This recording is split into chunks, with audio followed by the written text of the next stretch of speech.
Hi అండి. నమస్తే. నేను మీ Manasa. Welcome back to M&M's crazy kitchen. ఈరోజు మన కిచెన్‌లో 90స్ kids favourite recipe murmura laddu పక్కా కొలతలతో పర్ఫెక్ట్‌గా ఎలా ప్రిపేర్ చేసుకోవాలో చూపించబోతున్నానండి. మీరు ఇవి ఫస్ట్ టైమ్ చేసినా కూడా చాలా పర్ఫెక్ట్‌గా వస్తాయి. సో, లేట్ చేయకుండా ప్రాసెస్‌లోకి వెళ్ళిపోదాం. మురుమురా లడ్డు కోసం స్టవ్ మీద కడాయి పెట్టి 3 కప్స్ వరకు మురమరాలు వేసుకోండి. వీటిని లో ఫ్లేమ్‌లోనే కలుపుతూ ఒక 3-4 మినిట్స్ పాటు బాగా ఫ్రై చేయాలి. ఇలా చేయటం వల్ల మరమరాలు మరింత క్రిస్పీగా మారతాయి. ఇప్పుడు వీటిని ఒక ప్లేట్‌లోకి తీసుకొని, అదే బాండీలో 1 టీ స్పూన్ నెయ్యి వేసుకోండి. అలాగే 1 కప్ వరకు తురిమిన బెల్లాన్ని వేసి కరిగించండి. ఇంక వాటర్ ఏమీ యాడ్ చేయకూడదు. 3 కప్పుల మరమరాలకి 1 కప్ బెల్లం తురుమైతే సరిగ్గా సరిపోతుందండి.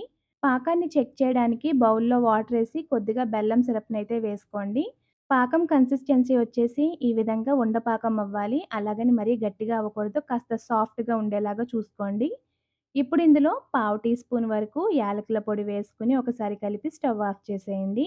ఇందులో వేపి పెట్టుకున్న మరమరాలు కూడా వేసుకొని ఈ బెల్లం పాకంతో బాగా కలిసేలాగా కలపండి. మొత్తం కలిసిపోయిన తర్వాత కొద్ది కొద్దిగా మిక్చర్‌ని తీసుకొని ఈ విధంగా లడ్డూల్లాగా చుట్టుకోవడమే.